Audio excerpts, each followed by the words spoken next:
नमस्कार मित्रांनो, माझे नाव रुसाना आहे आणि मी 21वी वर्षे पूर्ण केली आहे. मी दिसण्यात खूप सुंदर आहे आणि वयानुसार थोडी मोठी वाटते. माझे नयनंखे सुंदर आहेत, रंग स्वच्छ आहे आणि मी जास्त दुबळी नाही. आम्ही महाराष्ट्रातल्या एका छोट्या गावातले आहोत, त्यामुळे मी इतर मुलींसारखी सलवार कमीजच घालते. मी 12वी पर्यंतच शिकले. त्यानंतर मी घरीच राहते. बाहेरून मी भोळी भाबडी आणि निरागस दिसत असे आणि आतूनही इतकी हुशार नव्हते. पण खरं सांगायचं तर त्या दिवसात मी निर्लज्जतेच्या सर्व मर्यादा ओलांडल्या होत्या. मला हेही विसरले होते की शाजिद माझ्या मामाचा मुलगा आहे आणि रक्ताचा भाऊ लागतो. इतकंच नाही तर मला खूप आवडायचं जेव्हा तो माझ्याबरोबर वेळ घालवायचा. थोडा वेळ शरीर आणि हातपाय दुखायचे, पण नंतर सगळं बरे व्हायचं. त्यानंतर मला आणि शाजिद भाऊला अशी सवय लागली की आमच्या मनात नेहमी हेच चालायचं की कधी संधी मिळेल. घरात कोणी असताना थोडी भीती वाटायची की कोणी बघून घेईल, पण कोणालाही आमच्यावर संशय आला नाही, कारण शाजिद भाऊ नेहमी मला दीदी म्हणायचे.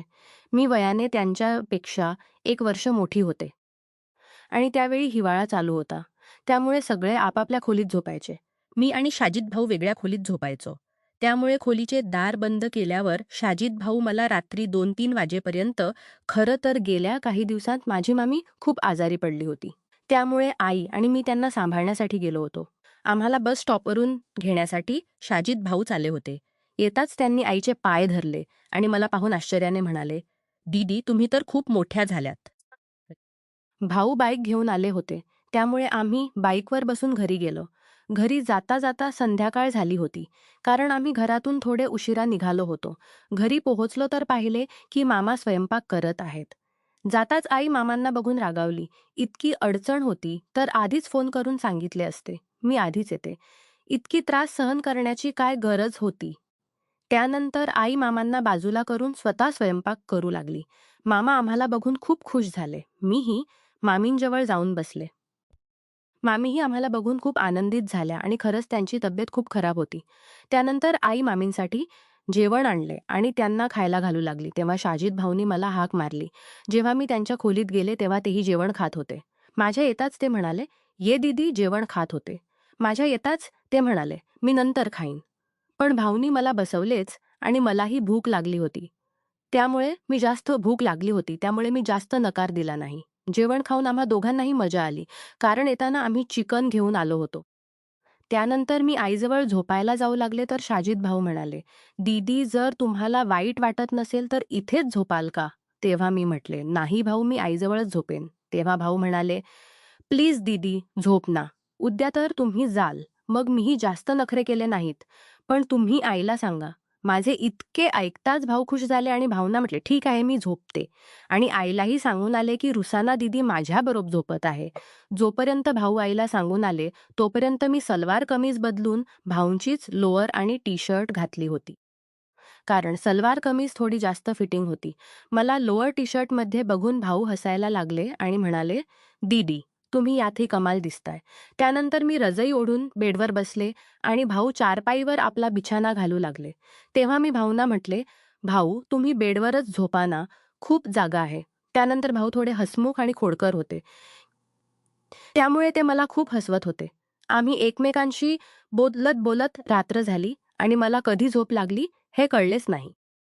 सकाळी जेव्हा मी उठले तेव्हा मी पाहिले की भाऊ माझ्या केसांशी खेळत आहेत. उठताच त्यांनी मला गुड मॉर्निंग म्हटले आणि विचारले, "दीदी, झोप कशी आली तुम्हाला?" तर मी म्हटले, "खूप छान आली भाऊ." त्यानंतर आम्ही रजईत बसलेच होतो की आई आम्हाला चहा घेऊन आली.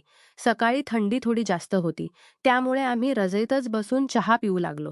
शाजिद भाऊनीही 12वी पास केली होती, त्यामुळे तेही आता घरीच राहत होते. मी चहा पित होते तर शाजिद भाऊ माझ्याकडेच बघत होते. जेव्हा मी त्यांना विचारले, "असे काय बघताय?" तर ते म्हणाले, "दीदी, तुमचे डोळे खूप मोठे आहेत. खरं सांगायचं तर खूप सुंदर दिसतात." मग मी विनोदाने त्यांना विचारले, "सकाळी मी उठले तेव्हा तुम्ही काय करत होतात?" तर भाऊनी सबब काढली, "काही नाही दीदी, मी तुमचे केस नीट करत होतो." शाजिद भाऊही दिसण्यात खूप सुंदर होते आणि त्यांच्या अजून दाढी-मिशा आलेल्या नव्हत्या. त्यांचे चेहरे पूर्ण स्वच्छ होते आणि उंची माझ्यापेक्षा थोडी कमी होती. त्यामुळे जेव्हा भाऊ अशा हरकती करायचे, तेव्हा मला थोडा संशय यायचा की कदाचित त्यांच्या मनात काही उलटे-सुलटे चालत असेल. त्यानंतर मी आईला कामात मदत करू लागले आणि मामा कामावर जाण्यासाठी तयार होऊ लागले. त्यानंतर आईने मामांचे जेवण पॅक केले आणि मामा कामावर गेले. माझी सकाळी अंघोळ करण्याची सवय आहे. त्यामुळे मी नेहमीप्रमाणे अंघोळीला जात होते. पण मला काय माहीत होते, शाजीद भाऊही सकाळी अंघोळ करतात. बाथरूमचे दार उघडताच मी लाजेने लाल झाले आणि लगेच खोलीत परत आले. शाजीद भाऊच्या तोंडावर साबण लागलेला होता आणि ते अंघोळीत गुंतलेले होते. त्यामुळे त्यांना मी दिसले नाही. पण माझ्या मनात वारंवार तोच देखावा येत होता आणि मी खोलीत एकटीच हसत होते. तेव्हा भाऊही अंघोळ करून तिथे आले आणि मला एकट्याने हसताना बघून म्हणाले, "काय झाले दीदी? आज तर खूप खुश दिसताय." भावना बघून मी शांत झाले आणि म्हटले, "काही नाही भाऊ, मी तुमच्याबद्दलच विचार करत होते." तेव्हा भाऊ फोन चालवत चालवत तिथेच बसले आणि म्हणाले, "असे काय विचार करत होतात माझ्याबद्दल की इतकी हसू येत आहे?" तेव्हा मी म्हटले, "नाही भाऊ, सोडा, काही खास गोष्ट नाही." पण भाऊनी फोन ठेवला आणि हट्ट धरला. "नाही दीदी, सांगा तुम्ही माझ्याबद्दल काय विचार करत होतात? नाहीतर मी काही उलटे-सुलटे समजेन." तेव्हा मी म्हटले, "प्लीज भाऊ समजून घ्या, मी तुम्हाला सांगू शकत नाही." त्यानंतर मी लगेच उठले आणि अंघोळीला गेले. अंघोळीनंतर मी खाली हाफ पॅन्ट आणि वर शॉर्ट टॉप घातले. जोपर्यंत मी अंघोळ करून परत आले तोपर्यंत भाऊ तिथेच बसले होते. अंघोळीबरोबर मी केसही धुतले होते. त्यामुळे मी ते वाळवत होते. मी जाणून-बुजून पाण्याचे शिंतोडे भाऊंवर टाकत होते. तेव्हा भाऊ एकदम उठले आणि माझे केस धरून मला बेडवर बसवले. तेव्हा भाऊंच्या अशा हरकतीवर मला राग आला आणि मी त्यांना जोरात थप्पड मारली. त्यानंतर शाजीद भाऊ मला काहीही न बोलता तिथून निघून गेले. त्यानंतर मलाही माझ्या कृत्याबद्दल खूप पश्चात्ताप होत होता की कदाचित मला असे करायला नको होते. पण मलाही माहीत होते की शाजीद भाऊ काय करणार होते. जर मी त्यांना थप्पड मारली नसती तर कदाचित ते थांबले नसते. त्यानंतर मी लगेच केस नीट केले आणि अंघोळ करून आईजवळ गेले. आईला तर फक्त मामींचीच काळजी असायची. त्यांनी त्यांना औषधे देऊन अंघोळ घातली होती आणि जेवणही तयार केले होते. तेव्हा आई म्हणाली, "लगेच शाजीदलाही बोलाव. तोही गरम-गरम जेवण खाईल." मलाही माहीत होते की शाजीद भाऊ माझ्यावर रागावले आहेत. जेव्हा मी त्यांना बोलावण्यासाठी गेले, तेव्हा ते छतावर बसले होते आणि फोन चालवत होते. तेव्हा मी मागून त्यांना हाक मारली, "भाऊ, जेवण खा." खाली आई बोलावत आहे. पण ते काही बोलले नाहीत. मग मी त्यांच्याजवळ गेले आणि त्यांची माफी मागायला लागले. "सॉरी भाऊ, तो मला रागाने सुटला होता. प्लीज मला माफ करा ना." पण भाऊ तरीही काही बोलले नाहीत आणि मला दुर्लक्ष करत राहिले. मग मी त्यांच्याजवळच जाऊन बसले आणि त्यांचा हात धरून म्हटले, "भाऊ, चूक तुमचीही आहे. तुम्ही माझे जोरात केस ओढले तर मला राग आला. आता यात इतके रागावण्यासारखे काय? प्लीज मान्य करा ना." तेव्हा भाऊनी रागाने आपला हात ओढला आणि तिथून उठले. तेव्हा माझ्या डोळ्यात पाणी आले आणि मी रडकी-वाणीत म्हटले, "प्लीज भाऊ, आता बसही करा. मान्य करा ना." जर थप्पडीची गोष्ट असेल तर एकाऐवजी 2 मारा, पण असे गप्प राहू नका.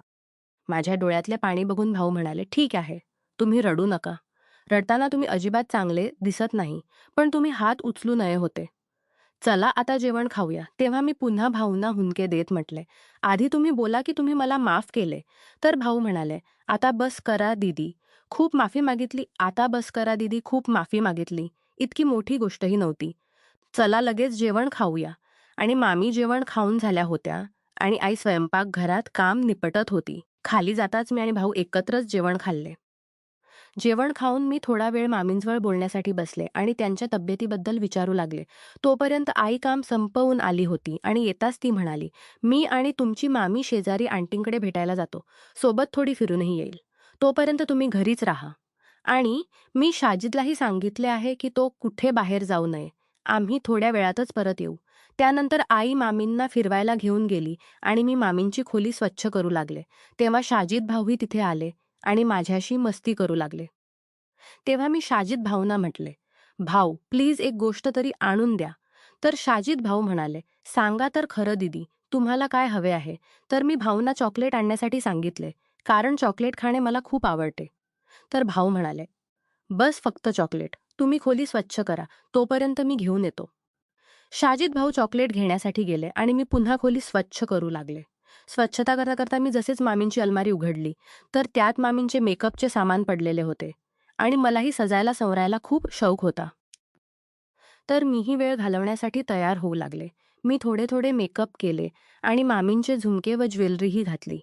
त्यानंतर समोरच वरच्या बाजूला मामींच्या साड्या टांगलेल्या होत्या. तर मी त्यातून लाल रंगाची साडी काढली आणि ती घालू लागले. जोपर्यंत शाजीद भाऊ माझ्यासाठी चॉकलेट घेऊन आले, तोपर्यंत मी साडी घालून आणि शृंगार करून एकदम नवीन नवरीसारखी तयार झाले होते. मी केस सोडले होते, लिपस्टिकही लावले होते आणि हातात चुड्याही घातल्या होत्या. भाऊ जेव्हा चॉकलेट घेऊन खोलीत आले, तेव्हा मला साडीत बघून एकदम दंग झाले. भाऊ जेव्हा चॉकलेट घेऊन खोलीत आले, शाजिद भाऊंच्या येताच फक्त इतकेच निघाले, "वाह दीदी तुम्ही तर कमाल दिसताय." शाजिद भाऊंच्या येताच मी त्यांच्याकडून चॉकलेट घेतले आणि शाजिद भाऊही तिथेच बसले आणि त्यांची तर माझ्यावरून नजरच हटत नव्हती. तेव्हा मी भाऊंना म्हटले, "भाऊ, आता इतकेही टक लावून बघू नका. मला अस्वस्थ वाटत आहे." तर भाऊ म्हणाले, "काय करू दीदी? तुमच्याकडून नजर हटवायचे मनच होत नाही. खरंच तुम्ही साडीत इतके सुंदर की जणू कोणती परी. मन तर करत आहे तुम्हाला माझी बायको बनवावे." आणि आता मलाही माहीत होते की त्यावेळी शाजिद भावनाच्या मनात काय चालले होते. पण ते इतके सांगून थांबले आणि मग मी जाणून-बुजून त्यांच्या मजेसाठी म्हटले, "पुढेही तर बोला ना. तुमची बायको बनवून काय कराल?" तेव्हा भाऊ म्हणाले, "आता बसही करा दीदी. मला माहीत आहे तुम्ही जाणून-बुजून भोळी बनण्याचा नाटक करत आहात." तेव्हा मी म्हटले, "अच्छा तर तुम्ही तुमच्या दीदीचाच फायदा घ्यायचा विचार करत आहात. तुम्हाला माहीत आहे का जर घरात आईला किंवा मामांना कळले तर ते आमचे काय करतील?" तर भाऊ म्हणाले, "हां. अरे दीदी तुम्ही फालतूची टेन्शन घेत आहात. तुम्हाला तर माहीतच आहे घरात आमच्याशिवाय कोणी नाही आणि त्यांना सांगणारही कोण? तुम्ही याची काळजी करू नका. बस तुम्ही हो म्हणा." तेव्हा मी विनोदाने हसत विचारले, "भाऊ, तुम्ही मला साडीत बघूनच वेडे झालात की आधीपासूनच नजर होती?" तेव्हा भाऊ म्हणाले, "खरं सांगायचं तर दीदी, जेव्हापासून तुम्ही आलात तेव्हापासून मन करत आहे. प्लीज दीदी मान्य करा ना." मग मी म्हटले, "ठीक आहे. जेव्हा तुम्ही तुमच्या दीदीला सेटिंग बनवलेच आहे, तर मग चांगले निभावा." माझे इतके म्हणताच भाऊ खुश झाले आणि म्हणाले, "थँक यू दीदी.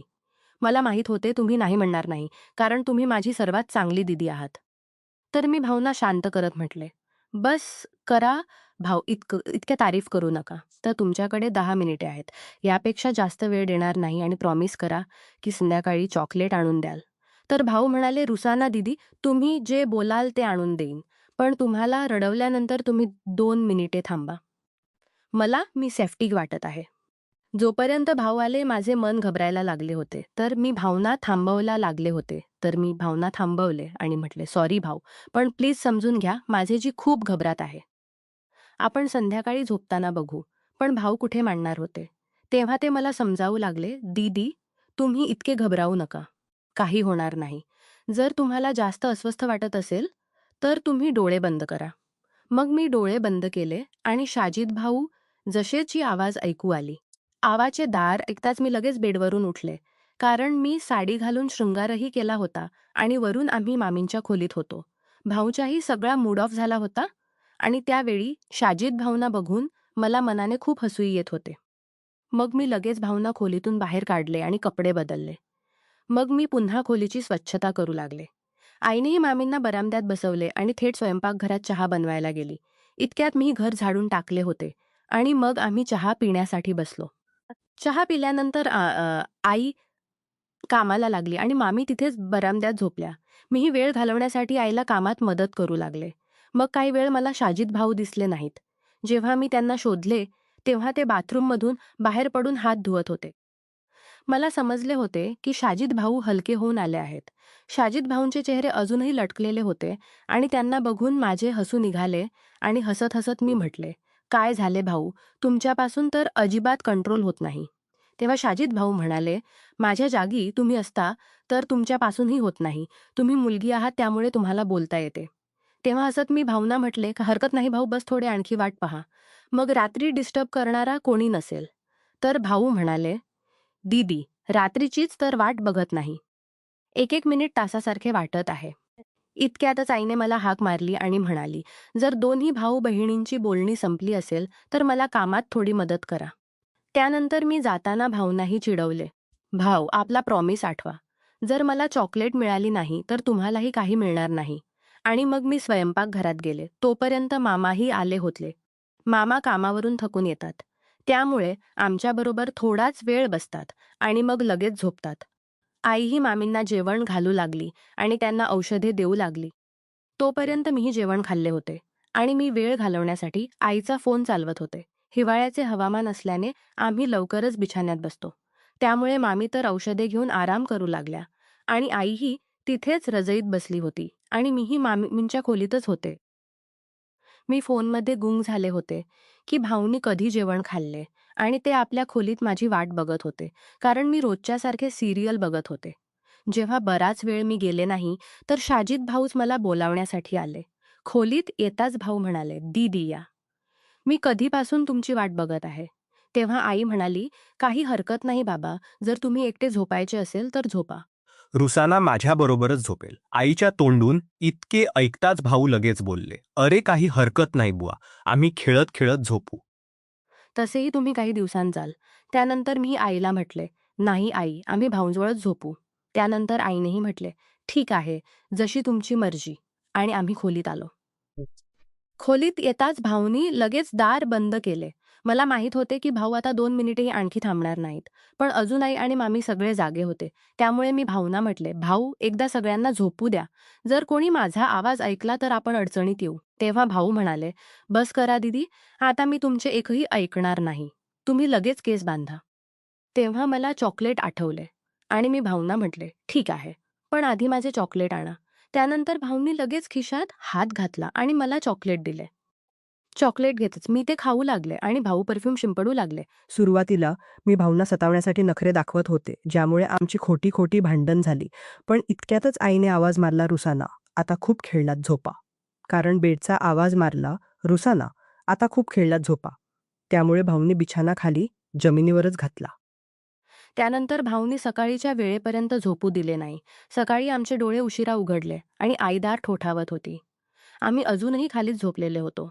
त्यामुळे सर्वात आधी भाऊ उठले आणि त्यांनी रजई बेडवर टाकली आणि मलाही बेडवर बसवले आणि मग दार उघडायला गेले. आई आम्हाला चहा घेऊन आली होती आणि त्यांनी मला बघताच म्हटले, "मी सांगितले होते ना, रुसाना, वेळेवर झोपा. आता बघा तुमचे डोळे अजूनही लाल पडले आहेत." त्यानंतर मी तोंडही धुतले नाही आणि आईकडून चहा घेऊन थेट पिऊ लागले. कारण माझे सगळे शरीर खूप दुखत होते. त्यानंतर आई भाऊंची चहा ठेवून गेली आणि शाजिद भाऊही तोंड धुवून आले. शाजिद भाऊंच्या येताच मी रागाने त्यांना म्हटले, "भाऊ, मी तुम्हाला सांगितले होते ना की बस थोडा वेळच." आणि तुम्ही तर माझे एकही ऐकले नाही. आता तुम्हाला काय माहीत माझे शरीर किती दुखत आहे. मला उभेही राहता येत नाही. आता आई विचारेल तर मी त्यांना काय सांगू? तर भाऊ म्हणाले, "काही हरकत नाही दीदी, तुम्ही टेन्शन घेऊ नका. मी तुम्हाला मेडिकलमधून औषध आणून देईन. तुम्ही घ्या, बरे व्हाल." त्यानंतर 3-4 दिवस मी भाऊंना माझ्याजवळही येऊ दिले नाही. भाऊ तर नेहमी माझ्यापुढे मागे फिरत राहायचे आणि आता तर रोज मला चॉकलेटही आणून देऊ लागले होते. ते माझे प्रत्येक काम करू लागले होते. मी जे काही म्हणायचे ते खुशीने करायचे. त्यामुळे आता मीही त्यांच्या मजे घेऊ लागले होते. मी त्यांच्याकडून पाय दाबून घ्यायचे, डोक्याची मालिश करून घ्यायचे. कधी-कधी विनोदाने त्यांना मारायचेही आणि त्यांच्या फोनमध्ये सगळा दिवस सिरियलही बघत राहायचे. 3-4 दिवसानंतर भाऊ जोरात करू लागले. ते माझी प्रत्येक गोष्ट मास्टाचे, त्यामुळे मीही त्यांना जास्त नाही म्हणू शकले नाही आणि आम्ही दिवसाच महफिल जमवली. त्या दिवशी घरात कोणी नव्हते. त्यामुळे भाऊनी सगळा दिवस मला थक्क होऊ दिले नाही. त्यानंतर मी आणि भाऊ खूप नॉर्मल झालो होते. नंतर जेव्हा भाऊंना मन करायचे, ते मला खोलीत नेत असत. आणि आता तर मलाही आवडू लागले होते. त्या दिवसात आम्ही खूप आनंद लुटला. पण इतक्या चांगल्या दिवसानंतर एक वाईट दिवस तर यायचाच आणि तोही भाऊंच्यामुळेच आला. 15 दिवस घालवल्यानंतर आम्ही परत आपल्या गावी येणार होतो. कारण मामीही आधीपेक्षा बऱ्या झाल्या होत्या आणि आम्हालाही आलेला खूप दिवस झाला होता. परत येण्याचा प्लॅन आईने एकदम केला होता. ना मला सांगितले होते ना मामांना. त्यामुळे जेव्हा भाऊ आणि मला कळले, तेव्हा आम्हाला अजिबात चांगले वाटले नाही. तेव्हा भाऊ म्हणाले, "दीदी, जाता जाता लास्ट वेळ चला ना. मग माहीत नाही, टॉमी कधी याल." माझेही मन होते. पण घरात सगळे होते आणि आज तर मामाही होते. कारण तेच आम्हाला बस स्टँडवर सोडून येणार होते. मी भाऊंना खूप समजावले, "प्लीज भाऊ, समजून घ्या. सगळे घरात आहेत आणि मला तर जाण्यासाठी तयारही व्हायचे आहे." पण भाऊंना तर फक्त तेच दिसत होते. घरात सगळे लोक होते. त्यामुळे आमची खोली तर अजिबात सुरक्षित नव्हती. त्यामुळे भाऊ मला बाथरूममध्ये घेऊन गेले. बाथरूममध्ये जाताच भाऊ लगेच खाली बसले आणि मी तर फक्त उभी होते. कारण मला खूप भीती वाटत होती. आम्हाला आलेले 2-3 मिनिटेच झाले होते की इतक्यातच बाथरूमचे दार जोरात उघडले आणि समोर मामा होते. मामांना बघून तर मी थरथरू लागले आणि लगेच तिथून पळून आपल्या खोलीत आले. पण मामांनी शाजिद भाऊंना खूप कदाचित घाईघाईत आम्ही दार बंद करायला विसरलो होतो. त्यानंतर आईने जाऊन शाजिद भाऊंना सोडवले. नाहीतर मामा तर त्यांना मारूनच टाकले असते. माझ्या तर मामांना बघताच अश्रू येत होते. पण मामांनी मला काहीही म्हटले नाही आणि आईलाही आमच्याबद्दल काही सांगितले नाही. त्यानंतर आम्ही एक दिवस आणखी राहिलो, कारण आईला शाजिद भाऊंची अशी अवस्था बघवत नव्हती आणि मी तर भीतीने त्यांच्याजवळही गेले नाही. मग दुसऱ्याच दिवशी आम्ही आपल्या गावी परत आलो आणि त्यानंतर मी आजतागायत मामांजवळ गेले नाही. कधी-कधी मी आईच्या फोनवरूनच शाजिद भाऊंना कॉल करते आणि शाजिद भाऊंनाही आपली चूक जाणवली होती. आता आम्ही दोघेही आपल्या कृत्याबद्दल खूप लाजतो आणि आम्ही या गोष्टी विसरण्याचा पूर्ण प्रयत्न केला. पण खरं सांगायचं तर आम्ही हे सगळे आजपर्यंत विसरू शकलो नाही. आणि मी तर तुम्हालाही इतकेच सांगेन की अशी चूक तुम्ही चुकूनही करू नका. कारण यामुळे आमचे सगळे नातेसंबंध तुटतात. जर मामांनी आमची ही चूक लपवली नसती, तर आमचे पूर्ण कुटुंब तुटले असते. नमस्कार मित्रांनो, तुम्हाला ही कथा आवडली असेल तर चॅनेलला सबस्क्राईब करायला विसरू नका. आणि यापेक्षाही अधिक रंजक व्हिडिओ पाहण्यासाठी माझ्या चॅनेलवर नुकताच अपलोड केलेला नवीन व्हिडिओ नक्की पहा. तो तुम्हाला खूप आवडेल, अशी मला आशा आहे.